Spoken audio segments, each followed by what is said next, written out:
I'm Tracy E. Gilchrist, and this is Equal Entertainment. Hollywood writers are back at the negotiating table with the studios.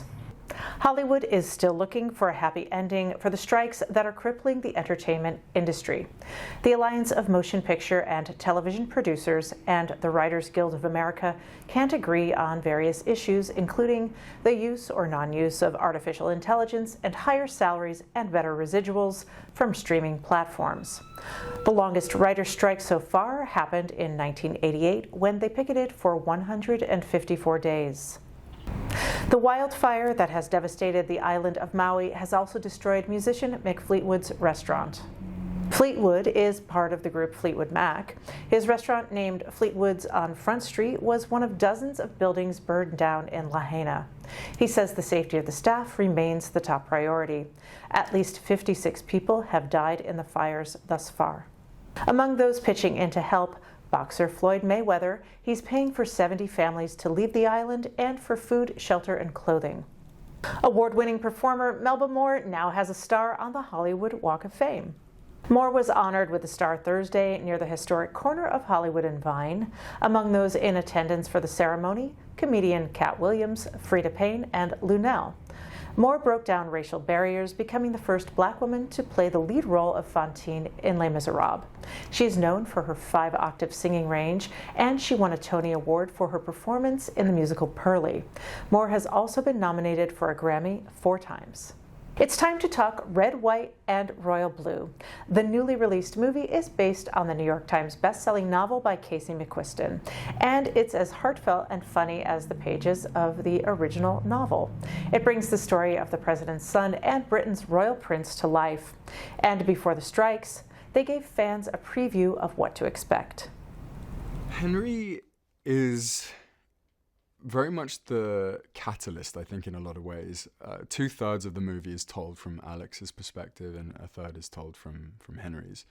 But Alex is a much freer human being, and I think the world he lives in is much more accepting of who he is as a person, whereas this sort of archaic nature of the institution that Henry is born into and has to present himself in every single day means that it's almost impossible for him to be who he is. Alex has a really big character arc throughout the film.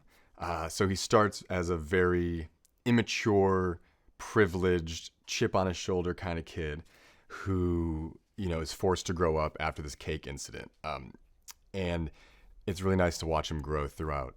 The story moves forward in the sense that it isn't as simple as them just loving each other. They are not two normal people. This is an idealistic piece of cinema, and we're seeing two characters in positions of power who have parents who are even have the actual position of power, or in Henry's case, his grandfather. And when you see them accepting these young men as who they are, it's a beautiful thing. Good morning. And we had lots of conversations about this. It was not focusing on that coming out moment, not calling it that, and just more of having a conversation with those that are near and dear to you. So it's less of an event. And again, we just start normalizing this in society and in the home. How long has this been going on? Since New Year's. Oh, God. And who knows about this? Literally no one but you. And the Secret Service. And Percy. Right, and Nora. Oh, and I told my sister. Oh, I didn't know that. Yeah, she was really happy for us.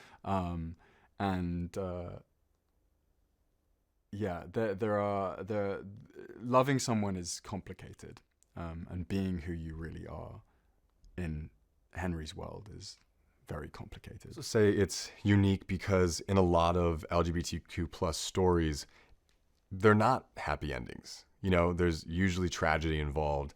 And I think that this film kind of subverts that in a way where we think all is lost, but then by the end, we're rooting for these two guys to be together and to be kind of like the poster men for what the world can be. the feeling of them being enemies was really born out of misunderstanding in a lot of ways. They don't realize that they actually share quite a lot in common, and they are very different as people as well. But I think the more time they're sort of forced to spend with each other because of the cake incident, that is really the catalyst of the whole movie.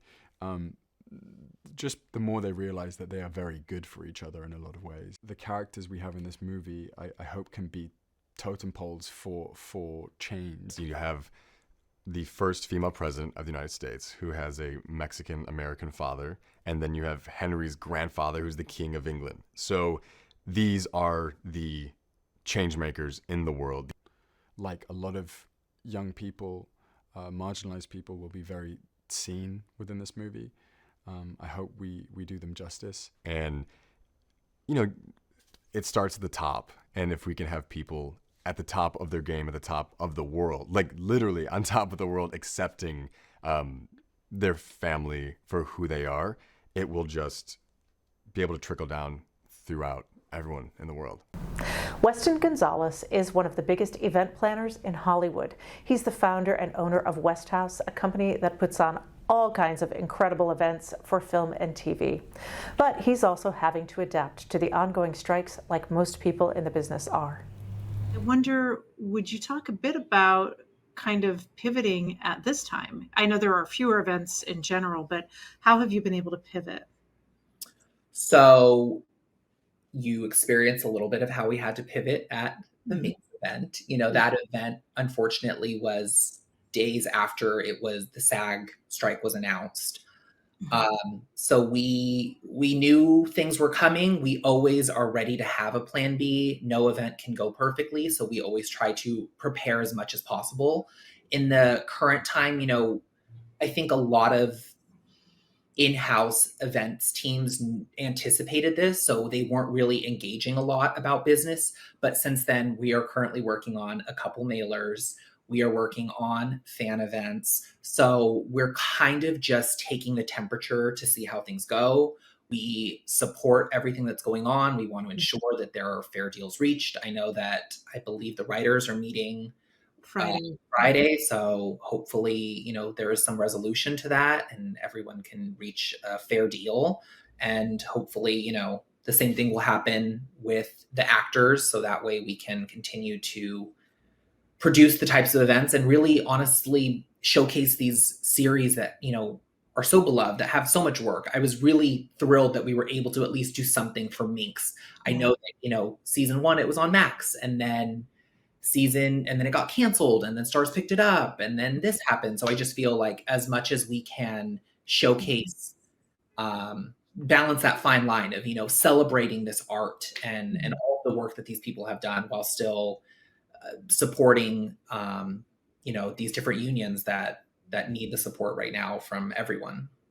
Right. Well, thank you for that. And then, I have read that West House prioritizes hiring minority vendors. And so when something, Hollywood being a company town, when these strikes are happening, that affects all the way to your business. So would you talk a little bit about that? And,